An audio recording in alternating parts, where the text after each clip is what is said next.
Wargamer Online, the home of wargaming.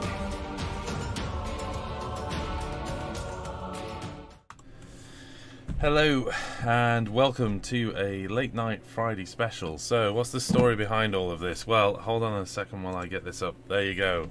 It's all about Warhammer Quest Blackstone Fortress. We have a preview copy of this. Thank you very much to the wonderful people at Games Workshop for sending it. Very generous of you, thank you. We've not had a huge amount of time with it, so I think we've had about half a week with this, and I've been at work, so I've had very little time to look at it. The original plan was to film tonight, edit, and do the usual scheduled release for 11 o'clock tomorrow.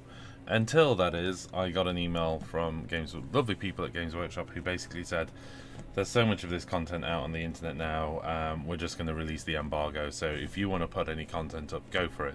So I was given a choice basically tonight of filming something, editing it, and letting all of you people see it probably in the early hours or tomorrow morning, or simply going straight into a live show.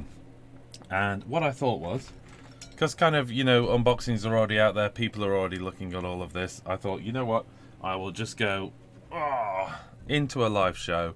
We're going to have a look inside the box, and then just to do something different, I'm going to build some of the models. So you get a close-up look at some of the models, you'll see them being built. I think the plan is I want to start with the Man of Iron, the Iron Man, the robot. I definitely want to start with a robot, but after that maybe I'll leave it open to the chat to decide which model I go on to next. So we'll see how we get on. I have as well hidden away with me in this show some of the guys from WGO team. So I believe Ralph is out there, Elstonation's out there, and so is Coleman, and they're in the chat as well, which is always good to see. Do you want to say hello, guys, one at a time? Are you there? Hey up. There you go, that's Coleman. Let me see if I can bring you guys up. Hello. Okay, so there you go, and Ralph's hidden away over there as well. Now Ralph's got some data issues, so his camera's going to be off. I think this might be the last you see of these guys on the show as well, so because it's all going to be about this wonderful box set in front of me. I'm just going to check as well. Can everybody say, someone in the chat say whether you can see everything okay, or maybe one of you guys can tell me that. But for now, we are going to get straight into this wonderful Blackstone Fortress and start having a look at it. The guys on the show with me are going to chime in and ask any questions as we go along. But of course, I'm open to questions in the chat as well. So I can see a few people just before I get in. We have Sean Faley, or is it Faye? Cool, something to listen to on my 120-kilometer journey. Perfect timing. Well, there you go, Sean. Moogie Pie is in there, and Raphael is in there as well, saying he can't stay long, but he's going to be in and out. Furious George making the show for the first, making a live show for the first time in some time. So thank you very much, Furious George, for joining us. And he can see everything okay. Right, that's enough. That's enough of me talking and introducing the chat. We're going to get into this. I kind of figured you guys don't want to look at my face throughout this show. You want to see what's inside this box. So there you go. I don't know why I'm still talking to the camera, because I've got rid of myself. So here we go. There we go. That's how big the box is. There is a nice little preview on what's the back. There's no major surprises. If this is a surprise to any of you out there, I'll be amazed, because of course it's been heavily covered. I think even Games Workshop on the community channel basically did a posting which was an unboxing as well, looking at the sprues and everything. But we'll have a quick look inside, and at least you kind of get, I suppose, my reaction to the product. Right, we're getting some nice artwork. Jack mentioned something last time we unboxed one of these things, is they put the artwork on the top, and what tends to happen is because the sprues are immediately below, your lovely artwork actually gets damaged. So request from Jack, Games Workshop lovely people, was I know the artwork's there to look cool when you take the lid off, but can you actually stick the artwork on the bottom of the box so it doesn't get all of this lovely damage, and that way you can pin it up on your wall without any damage bits. But there you go. Still fantastic artwork. In love with the Rogue Trader model, in love with these little gribblies, but of course for me it's all about two models in here in particular. We've got the Ranger and we've got the Robot. So while I'm having a look into this, have you guys seen these models? Anyone out there in the chat there? I hope you're still there. Yeah, I mean, I had a look online, and as you see, a lot of it's been leaked out already. And I'm personally in love with the Chaos stuff. Like the Chaos Space Marines are now just amazing. Okay.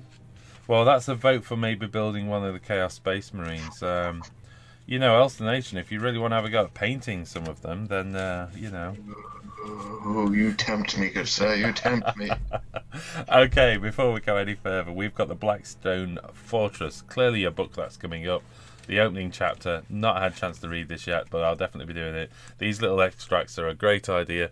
If you do not read Black Library books in any format, either in the printed format or the audiobooks, but you like the game, I strongly suggest you grab your first book. Choose one. Choose wisely. I'm currently working through the Ravna series, so I'm on to the third book, Ravna Returned. Interestingly enough, in that squats, there is a squat character in Ravna Returned, and I think the character's actually carried over from the second story, which...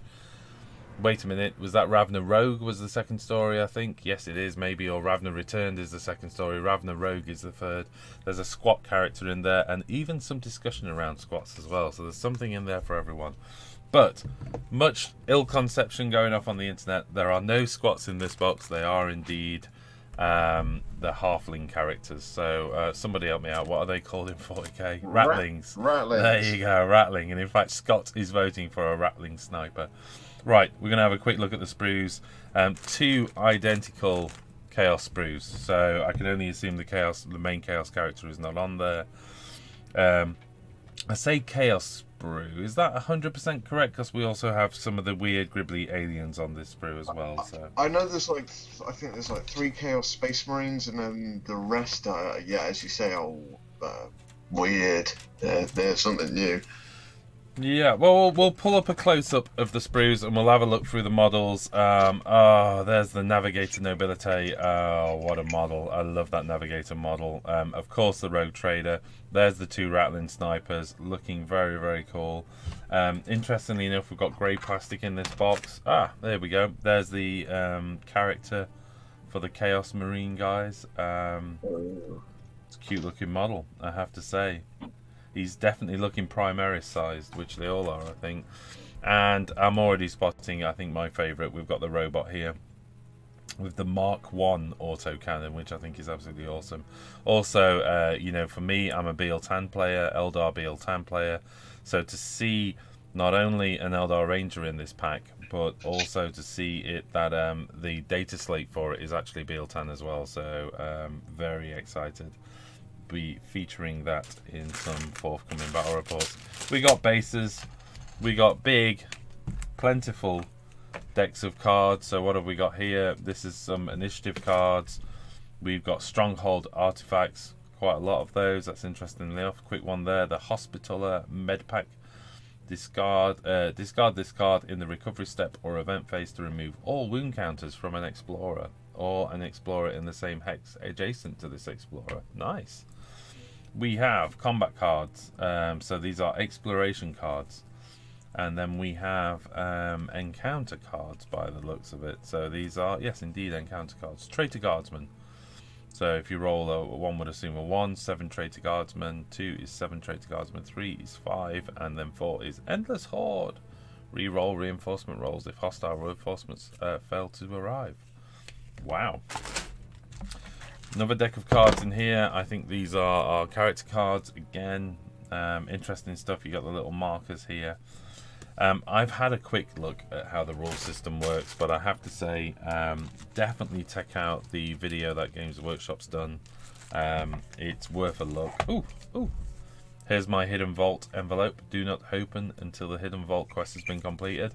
One thing to say then, spoken to some of the people on the channel who live locally, we are going to do the playthrough of the entire campaign.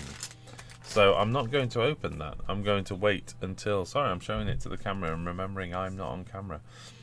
We're not going to open that until we get to the end of the quest. So there you go. We'll find out what that is in a few weeks' time. There's a whole bunch of Ziploc bags. Nice artwork on them. I think these are called stasis bags. Love that idea. Although then, you know, I'm not quite sure how well they do in terms of actually creating a stasis. field, but you know, it's as close as we get with Ziploc bag combat technology. We've got a book which covers combat. We have a booklet, shall I say, which covers the rules with the strong and sound advice to read me first. Okay, custom dice, we've seen that in the pack. We got the precipice, read this when you return to the precipice. Okay, so there's books that come into play later in the game, data sheets. You know, again, they've pretty much gone through all of this stuff, but it's absolutely brilliant to see data sheets for the characters. So very impressed with this. Super excited about Amelin's Shadow Guide, which is the Aeldari Ranger, and more importantly, Bealtan. So super excited because that perfectly fits my craft world. Struggling to pronounce words tonight. Background story, that will be mulled over as the evening goes on. And then we have the build. And what's interesting in with this instruction booklet is you can see the vast array of models that come in this set. And I have to say that's pretty impressive. We've got 8 of the adventurers and then a whole host of bad guys for you to go up against. So there you go. That's pretty much the bulk of the content. Of course, we hit the gaming boards. Some more Ziploc bags at the bottom. You know what, I'm not going to go through the individual gaming boards. There is some nice stuff in there. So we've got the ship card. So what I will open it if somebody wants to know more about it. I'm really excited about this Steed of Mathuri, mainly because I think I want to build that in 28mm scale. It's a fantastic little Eldar cutter, and it's meant to be small and fast. And I think, you know, probably about 24 inches long, maybe something like that in 28mm scale. Maybe you probably push it a little bit bigger, but I'm definitely thinking of building that now. Now I've seen a really nice illustration of it. I want to build that and scale it up, so maybe that's something for the future. I'm going to put all of this to one side. Let me get back to this, and we'll actually bring the guys in just briefly while we catch up with the chat. There's a few people there. There you go. Going to put all of this to one side and maybe have a look at building some of the guys. So in the meantime, if you have any questions, like I say, you know, ask away. I'll see what I can find out for you. Clearly I can't read the entire book out to you and all the rest as this show goes on, but I kind of think we've got about another 45 minutes of Elston fidgeting around with his camera and me going through this this box, and Coleman maybe helping out with the chat and all the rest. So we're going to go through this, and all of us are going to get on with some hobby. But I've got the unenviable position of the hobby I'm doing tonight is going to be around the Blackstone Fortress miniatures. So I you know what, we'll have a quick closer look at the sorry, Elstonation. Just mute yourself for a second while you get your camera right. I think we're gonna have a closer look at some of the sprues and have a look on the chat, and hopefully Coleman might tell me if there's something I need to pick up on while I get my camera set up to have a look at some of these sprues.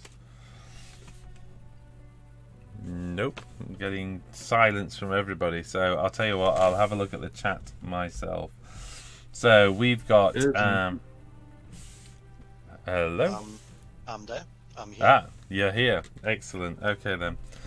Okay, well, I'm going to start going through this. If anybody's saying anything that they want picking up on, or if there's anything that they want an answer on, then give me a shout out. But right now, I'm going to start looking at... I'm going to put all the cards to one side because, like I say, there is so much content on the internet right now, and even Games Workshop themselves have produced a playthrough video as well, and people have been playing through the games.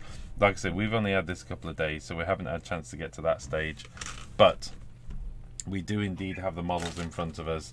So I'm going to have a look at the main characters. I tell you what, we'll also have a quick look, close look up at the Chaos character, and then if anybody wants to pick up on saying, can I have a look at X and Y, then feel free to shout out. Let's just widen this camera up a little bit. There you go. So we'll start with, we have the Navigator and the Rogue Trader. Just going to try and position this on camera for you guys. I hope that it's going to focus okay. It appears to be doing it. I'll tell you what, let's put that light on as well to give you a bit more light. So on here we've got the two Ratlings, the Navigator, which is an interesting kind of push fit, big hole in the chest.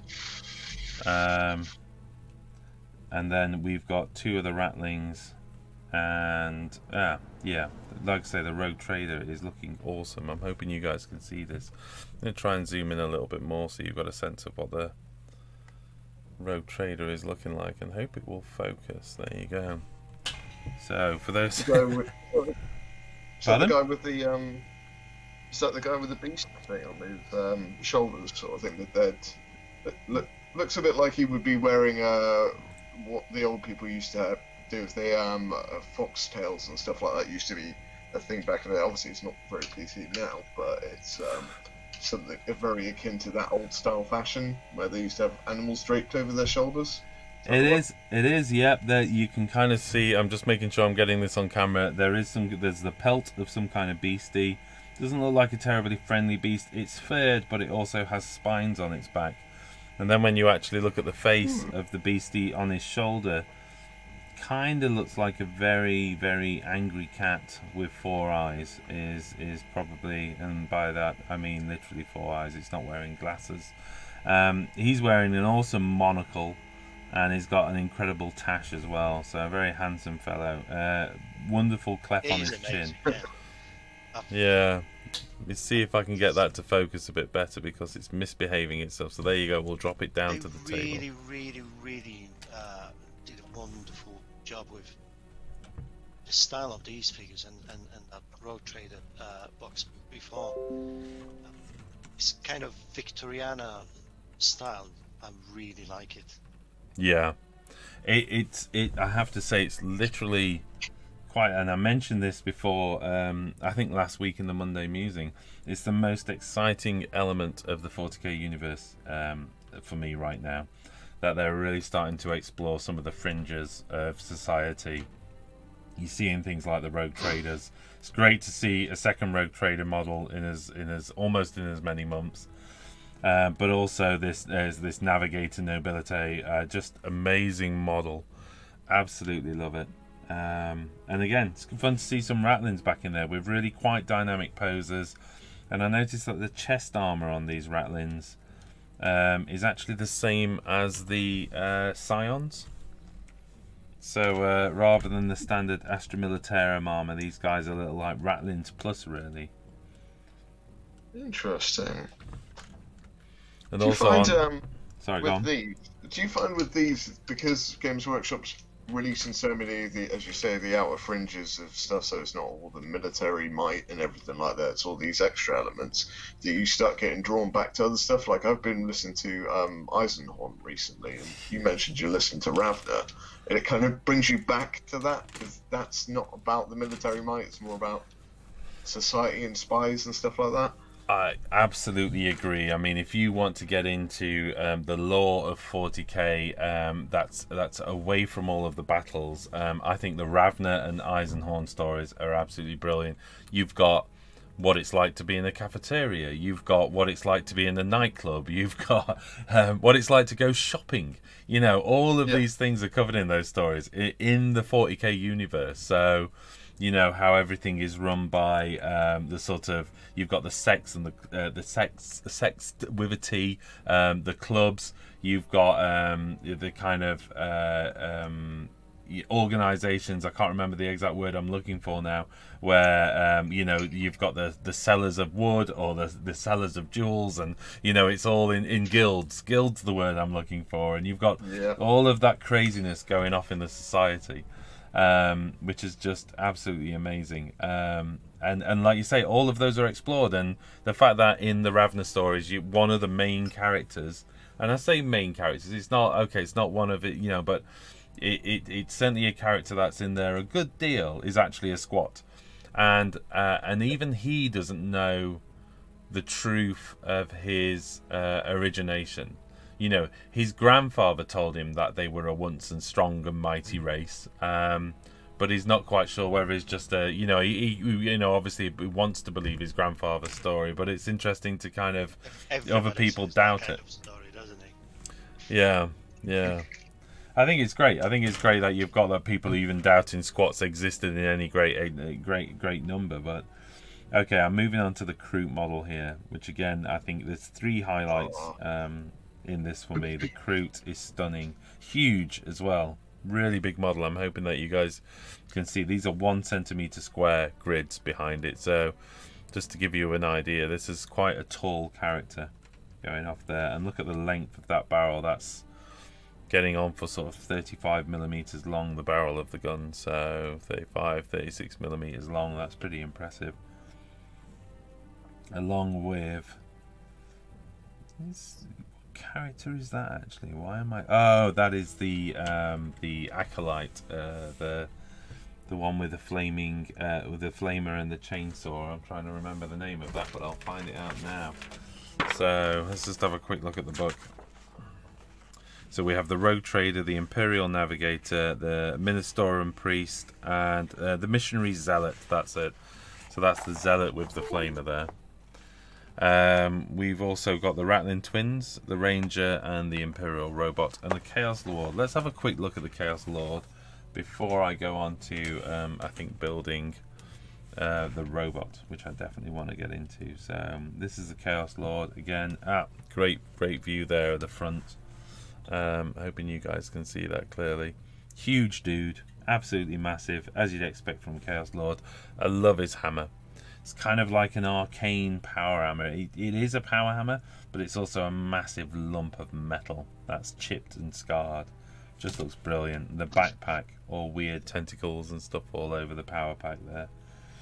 And just to give you an idea, the Horus, the Eye of Horus there on the shoulder guard is just amazing. Again, with weird mutations, cables coming in and out of his hand. Great model. Might have to build that one as well. Right. What else?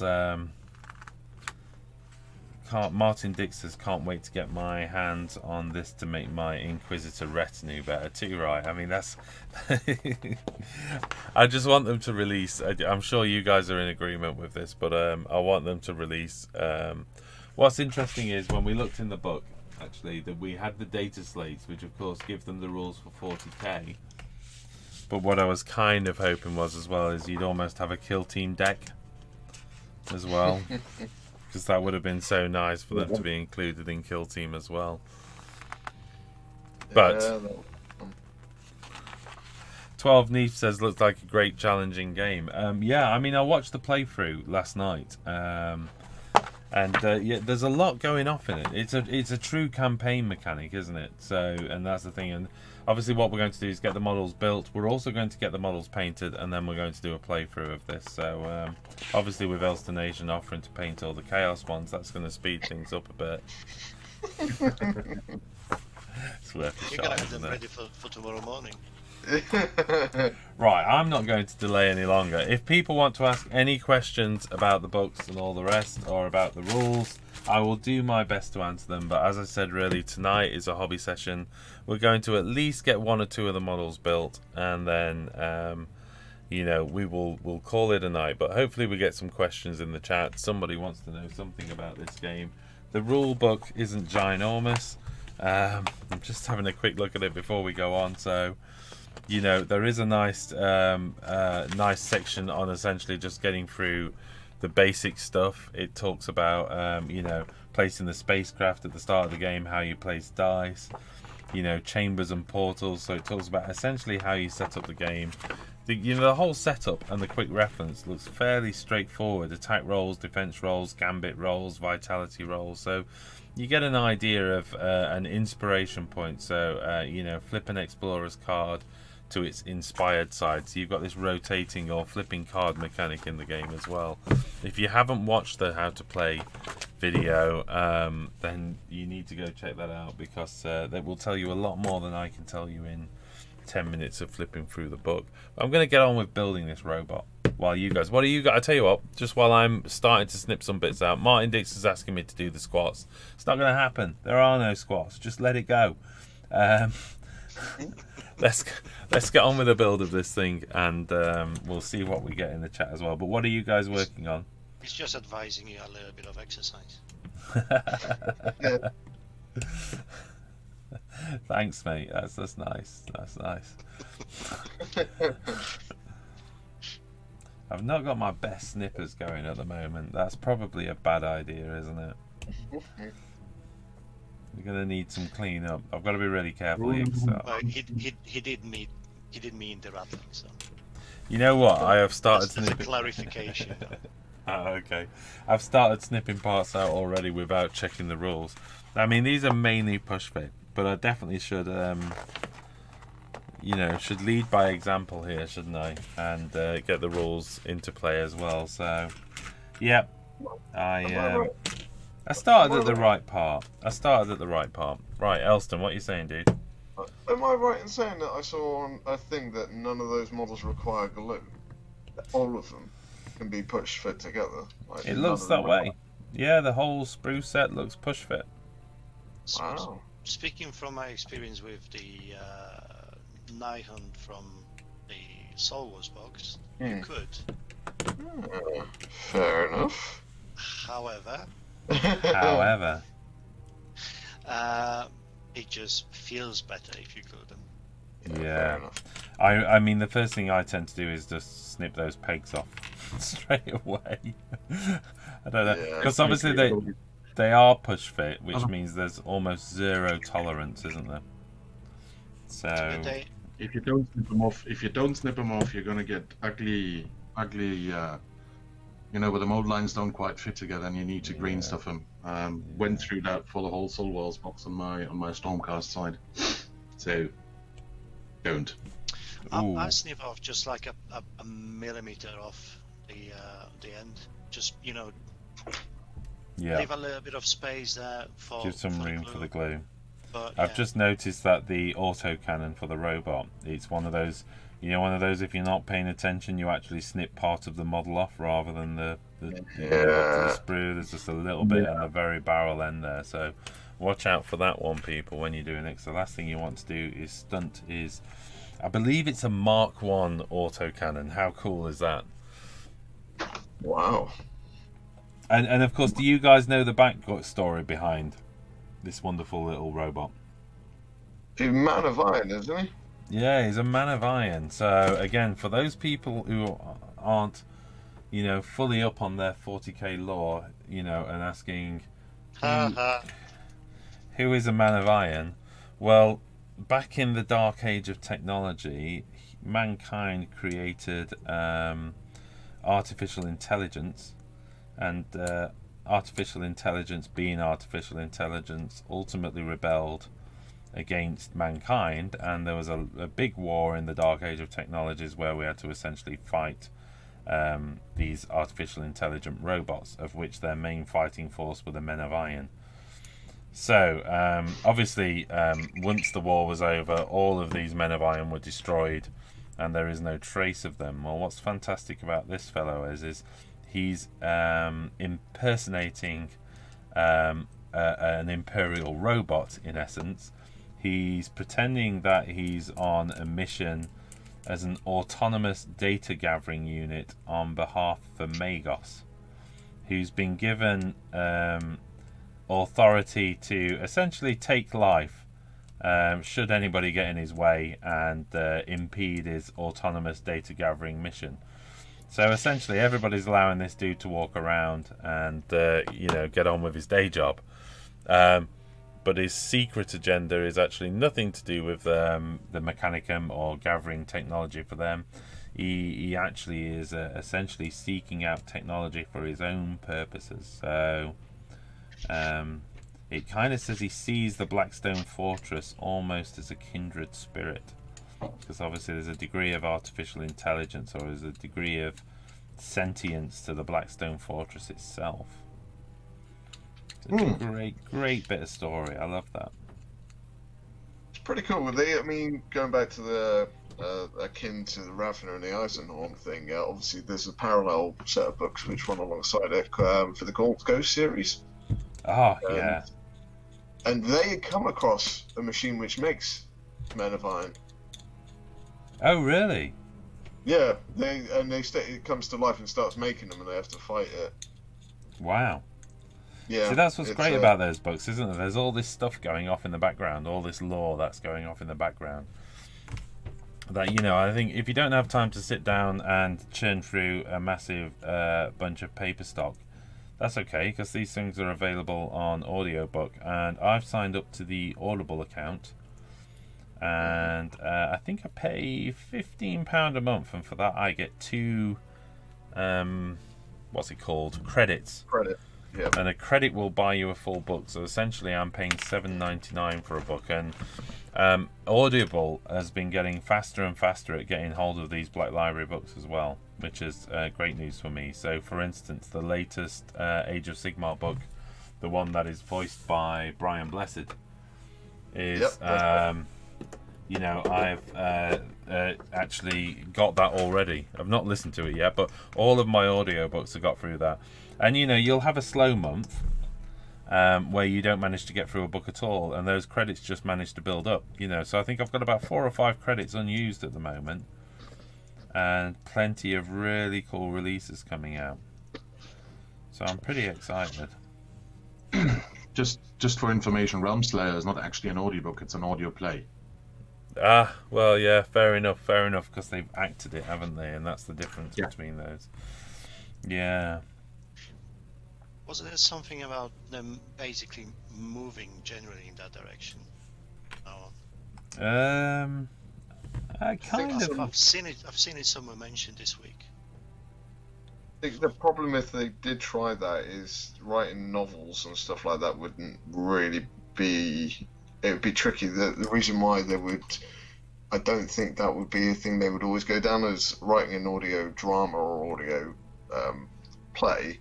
Is, as you say, it's acting. You put in sound effects and other people and lots of other stuff. Whereas if you want to listen to an entire novel, it's pretty hard to put that entire thing into a play without it being monstrous.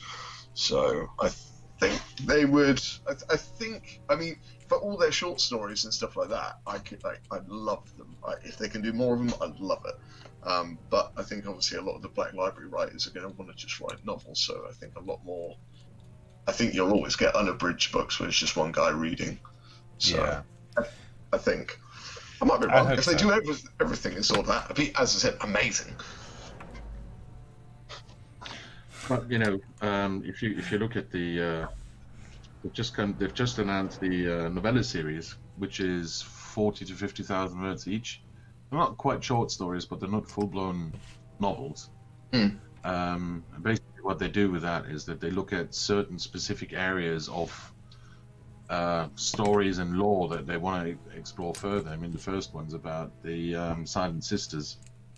Oh, okay. And they look pretty exciting to me. So that's cool.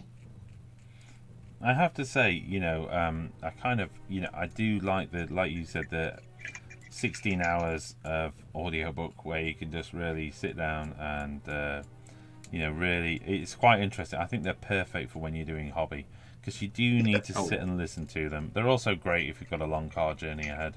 Obviously not as good as listening to, you know, us guys waffle on. But they come a close second, don't they? I'm hoping people can see this on the video. I'm trying to remember that I need to keep a camera there and pointing at it.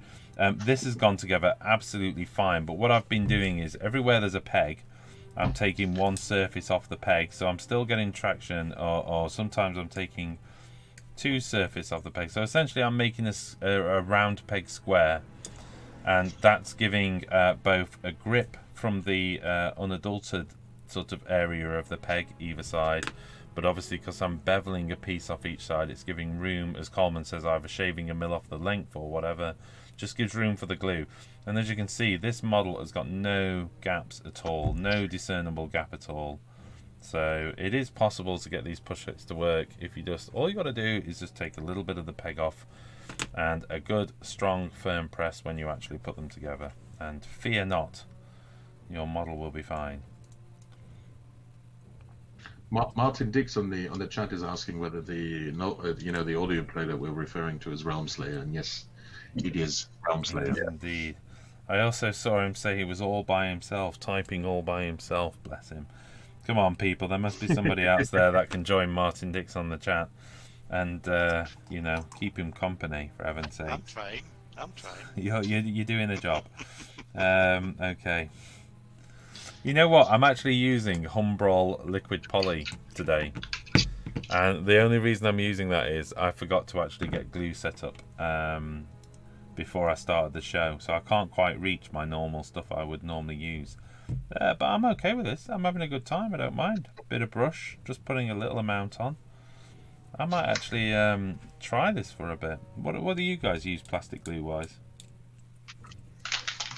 I'm totally Tamiya extra thin. Tamiya, the standard one. I'll go with the level one. But I took the brush out of the super thin. Okay. Swap the brushes for the small thin brush. What? Just sorry, because I think we had a rattle can shaking at the time. What make of the super thin glue are you using? Sorry. No, that was Ralph, no? Yeah, Ralph. What make? I'm using Tamiya extra thin for plastics. Okay, right. Oh yeah, yeah. And for super glue, I'm really I've tried a whole bunch of super glue stuff, and I've come back to the cheapest supermarket brand I was able to find, because there's no noticeable difference for me, at least.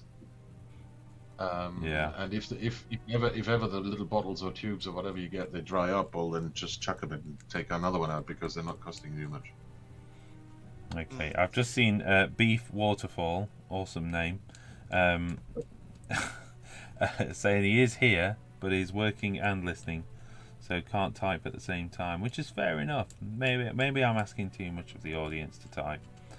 But Johnny Rockstar, Revel contact at IUs, there you go. Painting Troll said, did we see the scale of the new Chaos guys? No, well, I kind of did and I didn't.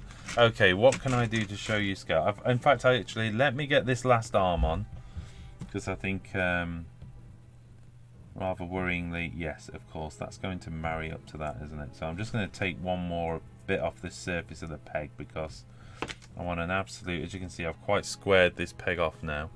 Do a little glue around the peg, doesn't need a lot, just a bit on that surface there, and hopefully bish bash bosh, as they say, and in it goes. Perfect. And look at that, married up, no overspill of glue, absolutely spot on. So there you go, that's Imperial Robot UR025. I am in love with this model. This thing's getting straight on to the airbrush desk. I'm going to give him an absolute beautiful paint job. I might even do a little tutorial with him, because he's just so cute. And there's a little bit of clean-up work to do. I know that somewhere, at some point, Sam will watch this video and he'll be cursing me for not cleaning all the lines up. Which, by the way, if anybody's wondering how Sam is, we had a chat tonight. He is good and well, so which is fantastic. We had a good old chat and a nice catch-up, which was fantastic. Okay, Imperial Robot 025 done. I think, unless someone's going to shout something different, I might move on to the Eldar. But in the meantime, somebody was asking for scale. This was Painting Troll.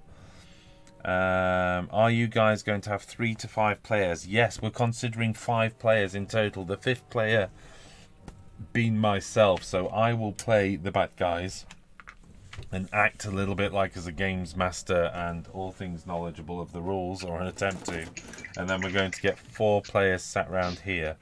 Right, what can I do to show the scale of these guys? We've got here we go.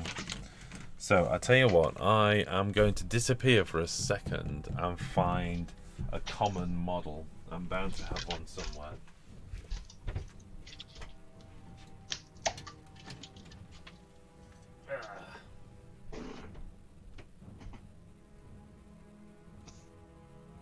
Or maybe not.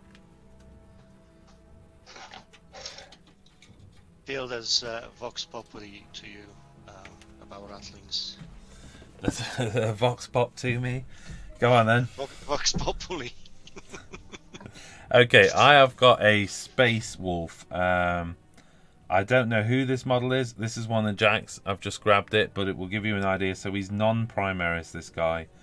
But he's one of the more later Space Wolves. I think this was one of the characters from the box sets. So if we can put him alongside the Chaos Lord, as you can see, is a good half a head higher, at least, by the time you line the feet up. I'm hoping you can see that, of course. I tell you what, I also have some of the new Primaris. So let's grab one of those. Oh, there you go. So here we go. There's a Primaris. That'll be interesting. That's the interesting bit, you know, comparing them to the new Primaris. You know, I'd say, just looking at him, the Chaos Lord is Primaris size. Just. You can kind of see that overlap there. I'd say he's just Primaris size. I'm trying to line this up and show it to the camera as best as possible. So there you go. He's just Primaris size. You know, the Primaris have the Mark 8 collar round the front of the armor, which makes them look a little bit larger. But if I was to take one of the Chaos standard troopers and put him alongside, then he is standard Space Marine size. So he's not over larged at all. Which is the right way of doing it, because the Primaris, lore-wise, are in evolution from after the time of the heresy. So that is indeed true. I mean, I'm looking at one here again. We've got. I'm hoping you guys can kind of make it out. I think the best thing to do is I might just snip this Primaris model out. Slightly sinful, I know, but I've got to make my. I'm doing. I don't know whether you guys know, but I've decided to do Ultramarines, so I've got to do them at some point anyway. So there you go. If I place them alongside. What army are you not doing? Pardon? Chaos. What army are you not doing, Phil? Chaos. Elstonation said to do that. There you go. So still a little bit smaller than the Primaris. I'm lining the foot line up there. Hopefully that's given you enough of an indication. If I line him up, you can see that the Chaos Lord kind of stands alongside a Primaris. I think he'd be okay in a fight with one, long and short of it, if that's what you're hoping to discover. There you go. The old boy says that the Chaos Lord would make a great Space Wolf. He kind of would, you know. I mean, there's a lot of chaos markings on him, but he kind of... I get what you're saying, the big cloak. It looks pretty cool. Bit of conversion work you could definitely do. You'd have to lose the backpack because that's very, very chaosy. But there you go. Yeah, I can kind of see what you're saying. Right, back to it though, because right now I'm in love with this robot. And I didn't even need to use this thing to hold him together because he was all push fit, look, so just put that to one side. You guys can't see that for 40 seconds, can you? Which is usually the lag of it. I've got one of those Citadel holders with the bendy arms and stuff, so there you go. Utterly extravagant purchase. It's called Phil's Love Handle. Steady now, Ralph. We know that you Continentals are a little bit more free with your with your value sets. I tried to think of a polite word there. You're lovers, not fighters. There you go. Right, I am going to make a start. Unless somebody else is saying courage and honor. Courage and honor, Johnny Rockstar. That's my plan. Courage and honor. I know enough about the Ultramarines to know that's one of their sayings, isn't it? So, what have we got? Phil, do you need Space Marines that are sprayed blue? Lol, I've got a load, says Martin. What are you doing with blue Space Marines? One would assume he started Ultramarines at some point, yeah. Okay, so I am starting the Eldar model. I've not talked about this a huge amount. I'm going to zoom right in actually and give everyone a treat of what this model is looking like. So if I can drop that down to desk level, you can see that the weapon on this is just stunning. It's not one for. It's definitely not a model for transporting.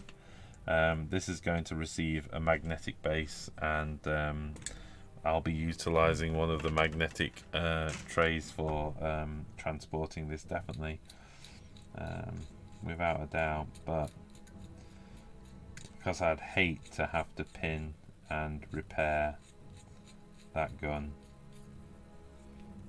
Elston, have you ever painted any Eldar? Yeah, I had a massive Eldar army at one point. Really? Yeah. Which craft world did you go with? Same hand. Ah, okay. Yeah, I like Wind Riders and stuff like that. But it was when the Wraith Knight first appeared, and I was like, "Ooh, I'm doing that," and then it kind of spawned from there. Yeah, I was so excited about the Wraith Knight.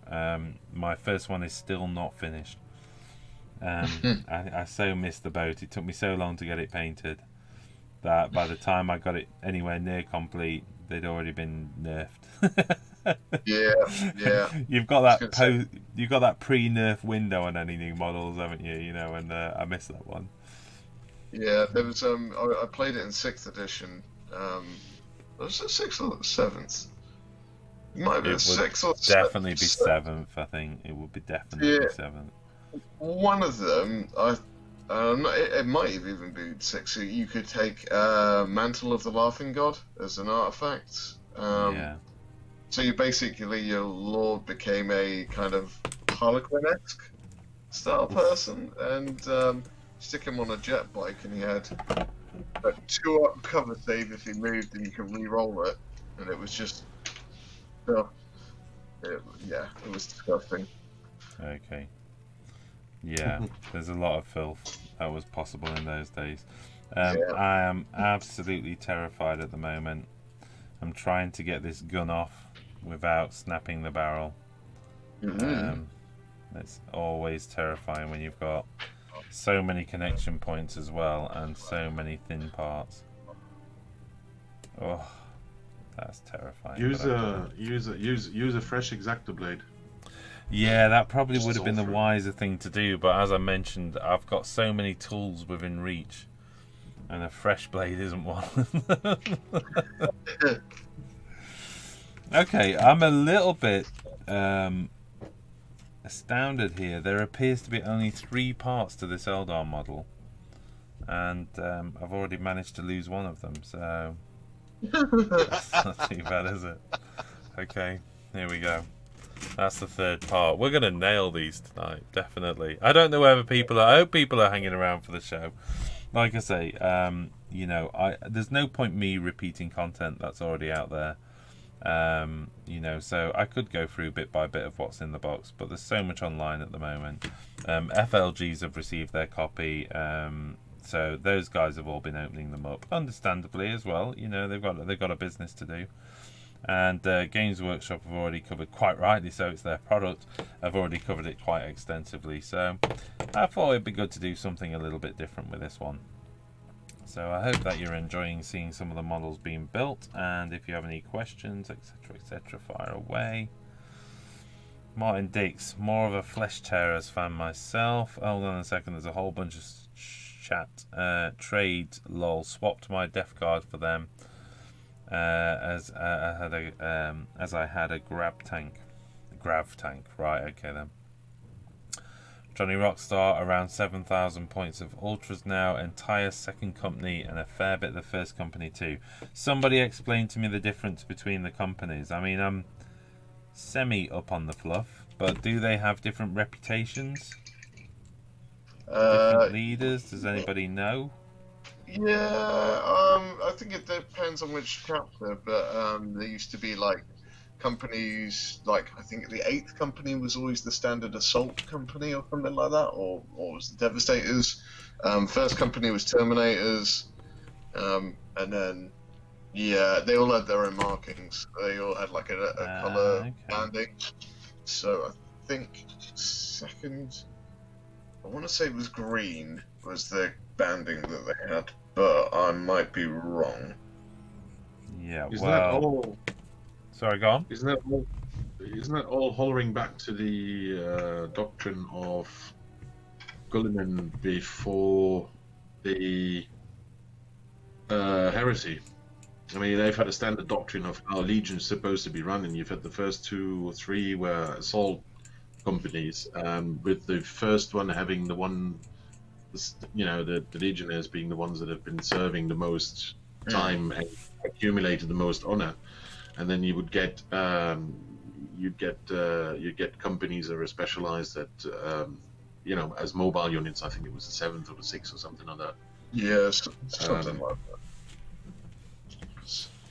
Yeah, it's something along those lines. But I think each chapter or legion had kind of a unique way of doing it in its own right. So you probably have to read up on the specifics of which one you're doing. I'm seeing Johnny Rockstar saying that actually the first company is all veterans and Terminators. I think that backs up what both of you have said, actually, because I think you know, Ralph was saying it was kind of the more experienced ones, and of course some of those obviously end up in Terminator armor anyway. And then we've got Johnny says the second company is gold, or was it yellow? Sure. Okay. Okay, fair enough. Yeah, because I think first company was white. So, and then second gold, fair enough. It might, was it fourth company green? One of them's green. I am. Anybody got a comic around? Not with me, no. It can't be that simple. Looking it up in the codex. Beef Waterfall says, I hope to see plastic kits for Eldar Rangers in the future, also Aspect Warriors and the new Chaos Marines, all in the updated sculpting styles. We'll see though. You have mirrored my sentiments completely, and probably 1,000 other Eldar, 1 million other Eldar players in fact. It's one of those things. I was so happy to see this included in the kit, and then it instantly made me frustrated to just think this is what Eldar could look like now.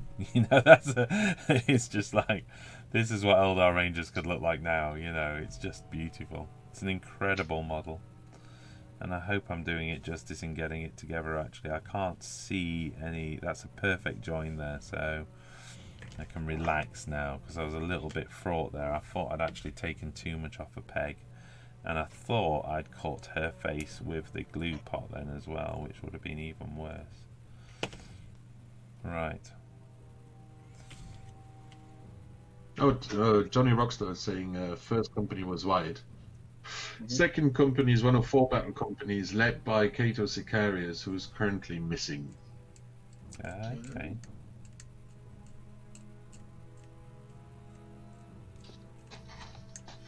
Of course, missing in the heresy, we have the Black Library Weekender coming up as well, don't we? So, no, that's more heresy, I know that, but sometimes those heresy stories actually fill in a bit of the future lore as well, don't they? Some of the characters and stuff. You know, you find out about some of their origins and all the rest. Okay, I'm terrified by this bit now. I've really not researched enough of where this goes on or how it goes on. Relief. So, the big spiky bit that everybody was asking about hanging out the back of the Eldar Ranger is indeed her hood. She's got a big long pointy hood. It's going to need a little bit of work on that join there. That's nothing to do with the push kit. I think it's just literally how that join goes together. So I'm not just going to clumsily drop a bunch of plastic glue in there. I think I will treat that to a little bit of green stuff. But there you go. That's the second model done. She is huge. Let's find that Primaris Marine wherever you wandered off, or you're part Primaris. She is almost as tall as a Primaris Marine. Admittedly, she's got some... Oh, I was going to say she's got high heels on, but that's not true. She's tippy-toeing on one side, flat foot on the other side. So it's like a little twist she's doing.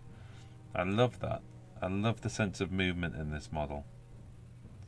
That is so amazing. Wow. Wow. Now I don't know which to paint first. Which has got to be the sign of a good kit, isn't it? You just don't know where to start. Oh, this robot's amazing. I want 10,000 of them. but I don't think we're going to go there. We're not going to see. We're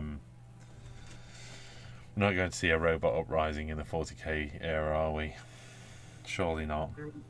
Probably not. I think the Necrons will have something to say about it. I love how you've got this little artificial intelligent robot who just went, oh, you know, everyone's, I'm outnumbered now. We've lost the war.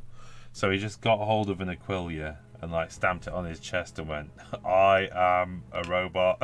And just like, you can see him like walking around just going, you know, doing my thing. And just like dumbing it down everywhere he goes. But inside all the time he's just thinking, how can I squash these creatures? I love it. It's kind of like Bender of the 40k universe. Kill all humans.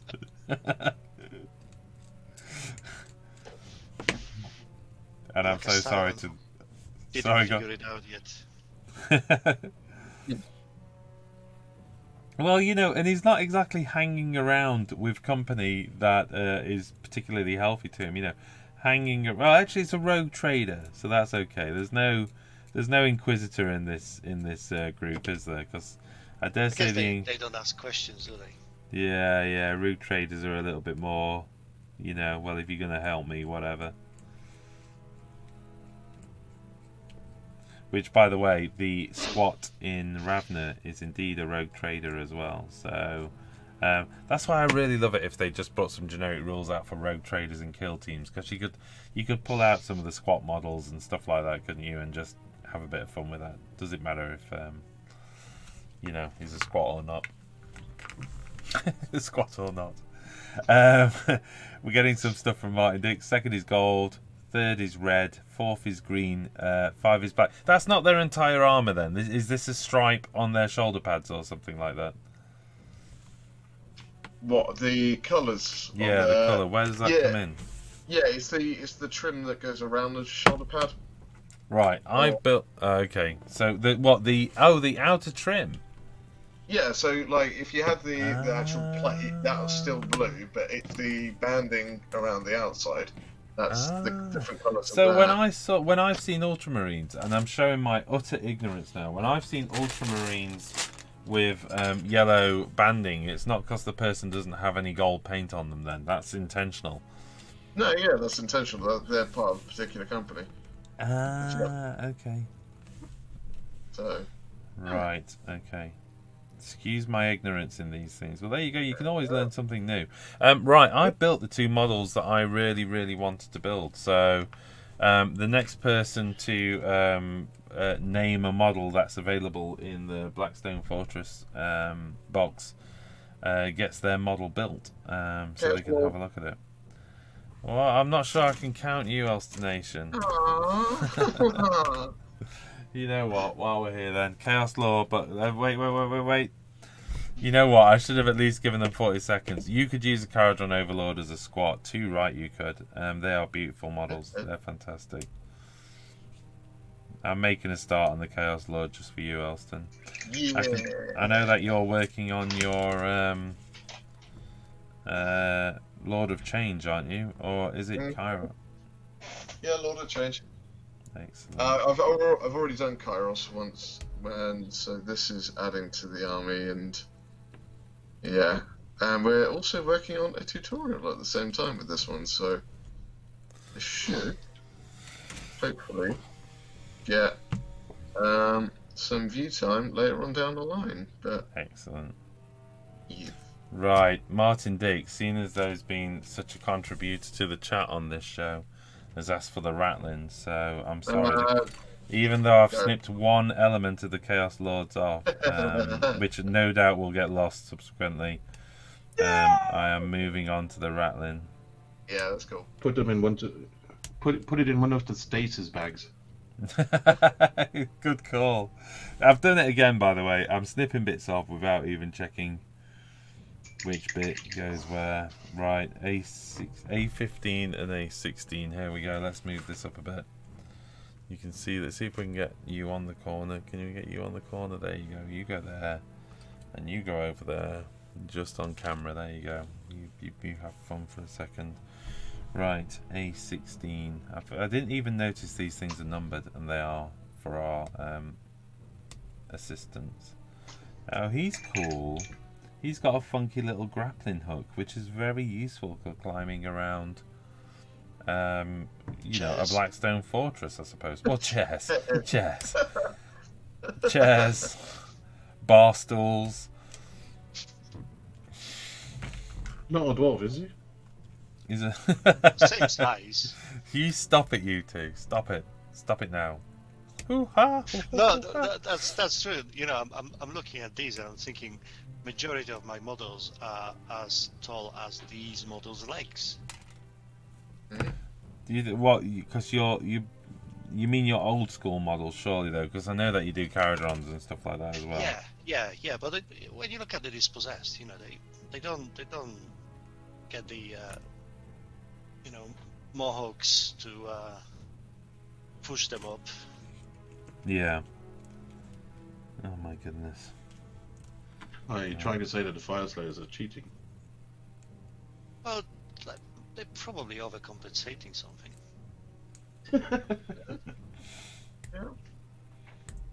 That sounds like jealousy. That's all that sounds like to me. You just wish you guys had Johnny got Rockstar is just saying that the gold on the Ultramarines now is in place of yellow that they used to use back in the 2nd edition. Because, of course, now what we know as the Ultramarines nowadays, they're all follow-up orders of the original Legion's companies. And I think that's where that change came in from. Okay. So I can do gold, because I was quite looking forward to doing blue and gold, so I'm quite happy to find out that's still a possibility then. Yeah. Oh, this is interesting. The arm for this Ratling has no definitive peg.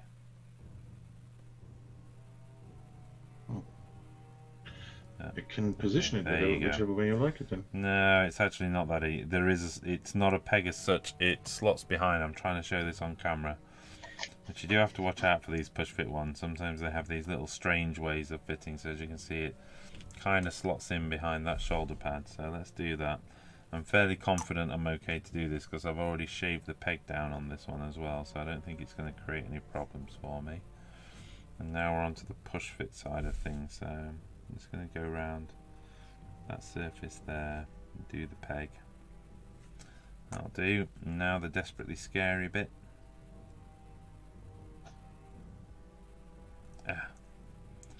There you go. He's fine. He's fine and dandy. And he's very cute. Handsome sideburns / open front beard. Lovely little pouch. Love his little dagger on his waist there. I'm gonna name that Sting, I think. It's got some what looks to be like dynamite. Wow, needs a little bit of a clean up there. Missed a couple of bits there, so I will go back and tidy those up, I promise. Particularly if Sam's watching this back at some point. Scott Bell says the Ratlings ignore vertical for purposes of movement. They kind of have to. I was just looking at the Ratling alongside the Eldar, and he literally could walk underneath her legs without causing much embarrassment. That's amazing. Right, next Ratling. So that's one Ratling. Now I've got to. Oh, here we go. We're all ready for how. I must have done some form of modelling before. I'm straight into the sprue there. So there's not much airbrushing work going off Elster Nation. Is that because you're past the airbrushing stage, I gather? Yeah, yeah, we're beyond that bit now. This is the grind, which a lot of people don't always realise. Little fiddly bits, and this has got a lot of little fiddly bits. Bless. So, yes, painting feathers also takes a very long time. Yes, yeah. Although, legitimately, I think dry brush is excusable, isn't it, to go over there? But do you not do that? Are you individually stroking each feather with the brush then? Yeah, I went that far with it. So Love your dedication. yeah, That's not. Sorry, go ahead, bro. That's not like you. No, it's the trick with feathers is getting the transition between the layers, and that's where you get the real essence of seeing feathers. Yeah. Because you have feathers overlap to other feathers, but obviously the color between each feather will differ. Usually, if you're looking at them from wings from the outside, they don't look that bad. They like kind of the same color. But if you look at birds on the inside wings, they start changing colors a lot on the inside. So you have to get the transition between feathers, and therefore you have to give a kind of gradient shadow, and either the tip be lighter or darker than the base stem part of it, and then you need to get that transition. That's the tricky part, because you need to either make one side dark and the other side light, and that means with an airbrush you can do the lines, but then you need to paint the tip or the base the darker or the lighter color as well. So sounds perfect for some form of tutorial. I can't even speak. Some form. Yeah, that thing. Yes. Right.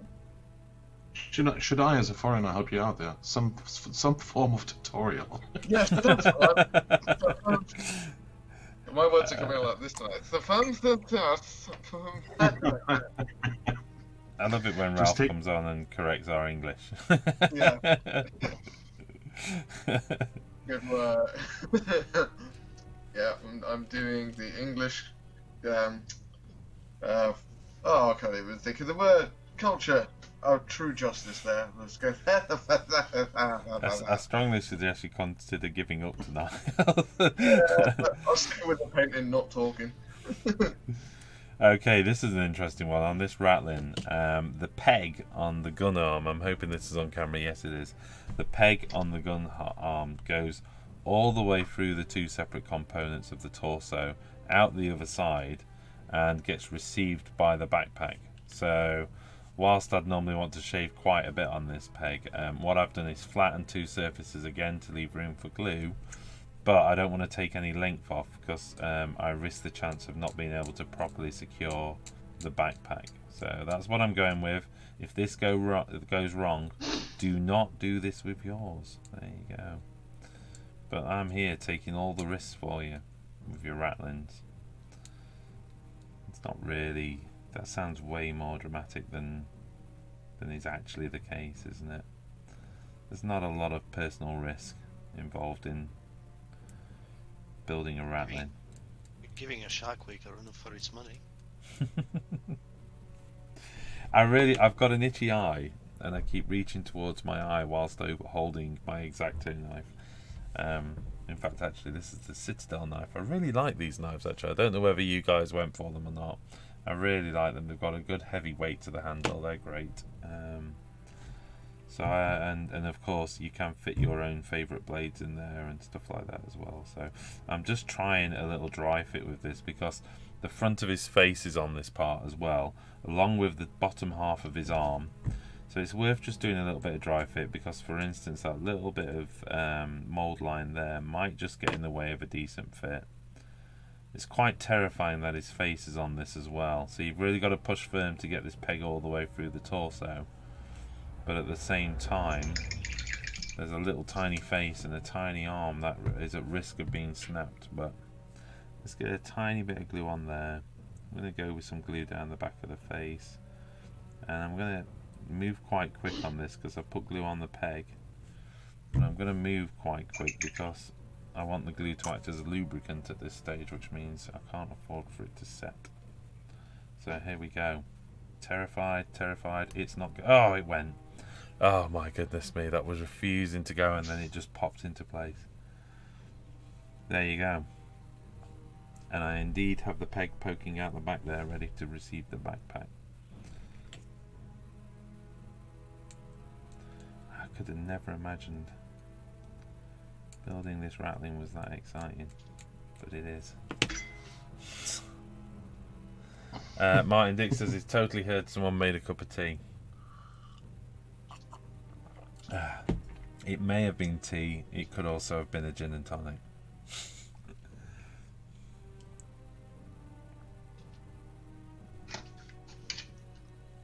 So, Ralph, which wet palette did you opt for tonight after your indecision? I went for the small one.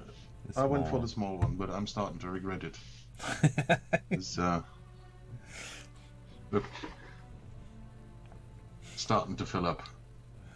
Oh, hold on a minute. I'm going to have to try and get you on camera. Hold on a sec. Are you on video? There you go. Let's bring you back in. There you go.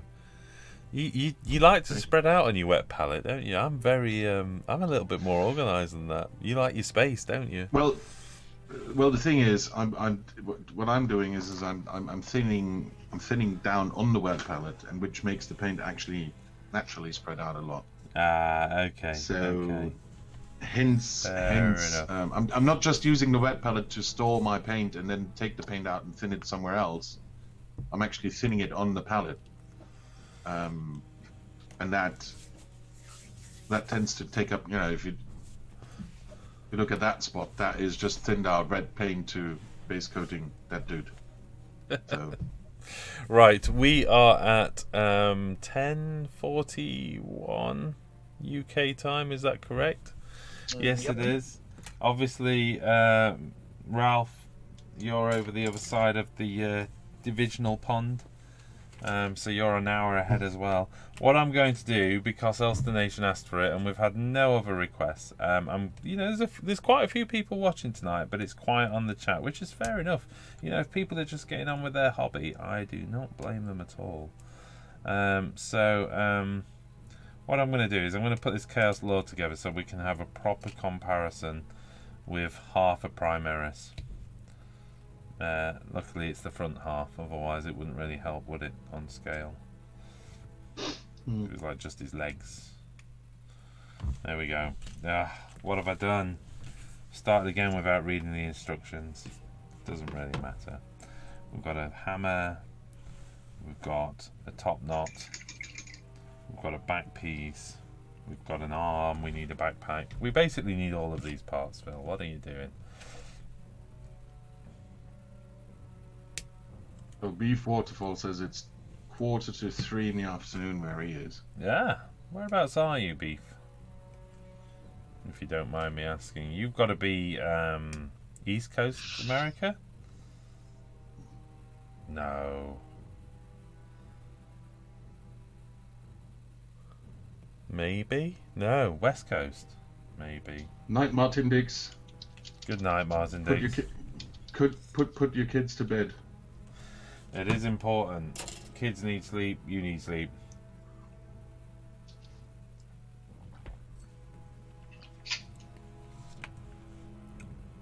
Right, I'm going to clean this Thunder Hammer up and then start putting this chap together. Ooh. Ooh, pop a square peg on the arm there. Ooh. Gentle, gentle. So the new Death Guard are bigger than the Chaos in this box, Phil. That's from, I would say so, definitely. I would say so. Without a doubt. That's from the Old Boys, by the way, the question. Yeah, you know what? I think I've got some of the Death Guard up here as well, so hold on a second. Let's see if I can track one of them down.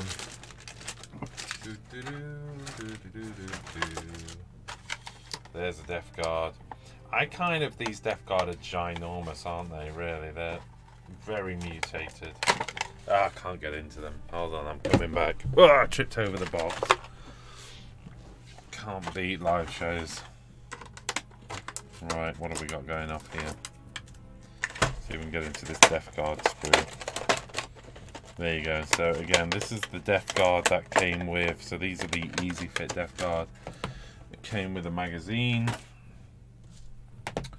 Here we go. So this is the dude I'm working on. You know what? Actually, the champion is without a doubt comparable, if not a tiny bit taller than the Death Guard. So he's okay. He's a good height. Admittedly, he's standing a bit straighter than these, so it's always hard to make a direct comparison. But he's at least as big as the Death Guard. He's just not as bulky. He's not as fat. basically. Whereas I would say the standard Space Marines, yeah, they're definitely a good half a head shorter. Basically, I'm hoping you can kind of see that through the video. I think you can. You can see how the Death Guard's poking up behind. So there you go. So yes, a wee bit smaller than the Death Guard. But, you know, I do think the Death Guard are meant to kind of... Well, I don't know, actually. I was going to say they are meant to mutate quite severely and become quite gross and bloated, don't they, as well? But saying that, I thought Chaos Space Marines were meant to be, you know, as they mutated, become sort of bulkier as well. What's your thoughts on this? Do you mind that these guys aren't Primaris sized, or... No, I think I like the fact that they are bigger, because there's a certain amount of size differentials at the moment as ranges get out of date and stuff like that. So it's nice to see them in line, if you will. So they're not Primaris size, but they're not dwarfs in comparison. Yeah. Getcha. Yeah. Not an amazing fit on the arm on this one. Not impossible, but not amazing. There's a lot going off, so I'm going to try and... Yeah, you know what? By the time the... Actually, you know, I take it back. By the time we've got primer on that, and you could always spot a bit of glue in there. I hope you can see that there. That's, I think, the worst gap we've had so far, and it's not really a gap, actually. So that's not too bad. So that's the Thunder Hammer held across. I have to say, if I was painting this, I'd have been tempted to maybe leave the arm off, even if it meant trimming the peg off, just so I could get to the front of this leg and the rear of the hammer. But because I know I'm posting them off to you, it's not my problem.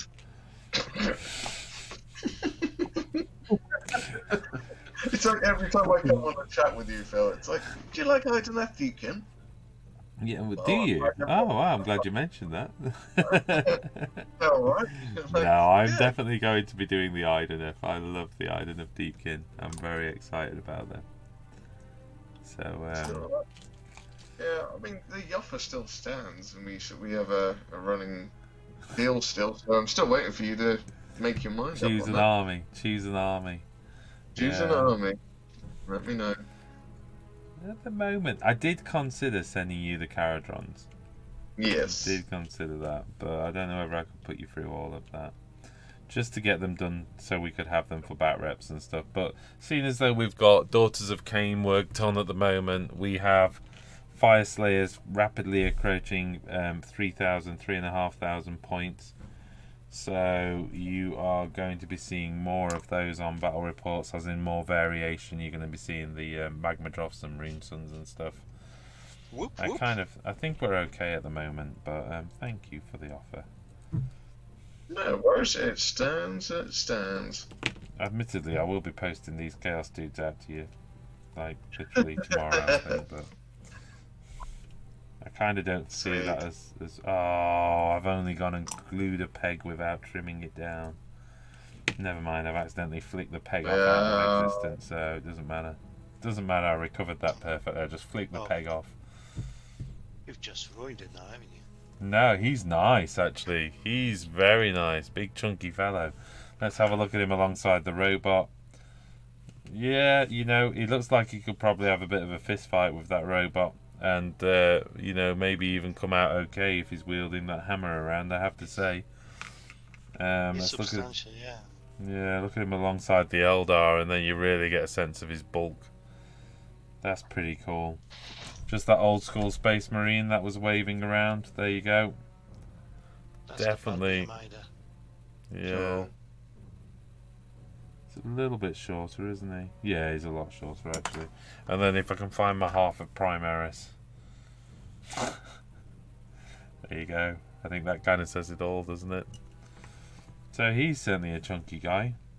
But you kind of expect the top boss to kind of get that, wouldn't you? You know. There you go. I'm just trying to get those level. These Primaris are actually quite nice models, aren't they? Yeah. I'm actually looking forward to painting those one day. I hope you're looking forward to painting those, Elston. I was waiting for that. Right, well, there you go. We had, Awesome. at the start of this show, a quick look through the box, and like I say, I didn't get heavily into it. Didn't go through the rules because we've not actually had any questions, which I'm not terribly surprised because, like I say, there is a full playthrough on. Whoa, there you go. There's a full playthrough available, so you can kind of see the game playthrough by several players. So it's not surprising we've not had a lot of questions. Oh, Judge Gudge has just joined us. Judge, what are you doing out there in the wild? You could have been on this chat talking nonsense with the rest of us. Beef says he doesn't mind they're not Primaris size. Well, there you go. We've made 5 of the models from the set. You've got to see some of them. Hopefully you've seen something a little bit different. I don't think anybody else has posted up a little build along at the moment, but you've seen the models up close. You've seen some of the challenges in construction, which I have to say were not onerous at all. They're not hard models to put together, as you find with these push fit. Just be careful with the pegs. You know, do a little bit of a test fit, make sure everything's coming along. I might have to do a little sandpaper on here and just get his shoulder. But Angie, you know what? I don't mind he's got a couple of dinks on him because he's literally older than the Imperium. Oh my goodness, he probably is. This may well be the oldest character that they've released. There's not much going back to the Dark Ages, is there? Necrons might be older. You would go and spoil it with that, wouldn't you? You would go and spoil it with your cunning knowledge of the lore. But you know what I mean. You know what I mean. The Ratlings are absolute little cuties. They're fantastic. Of course, the Aeldari model is amazing. Absolutely loving it. That Ranger long rifle, which is just a little bit souped up. It's just amazing. So nice to see these things coming out in plastic. Oh, why, oh, why, oh, why. Can we see, please, Games Workshop? I know you're very busy doing wonderful releases. But, you know, let's just see a few of the Aspect Warriors. Go on. Treat us. Be a lovely Christmas. Other than that, I will be turning my attention to the rest of these sprues. I want to say thank you to my lurking guests in the background there. I think we've lost Ralph by the looks of things. Ralph disappeared, so we've got you, Mr. Coleman, and I can see Elstonation's cutting pad, which is always good to see. There you go, bit of painting going off there.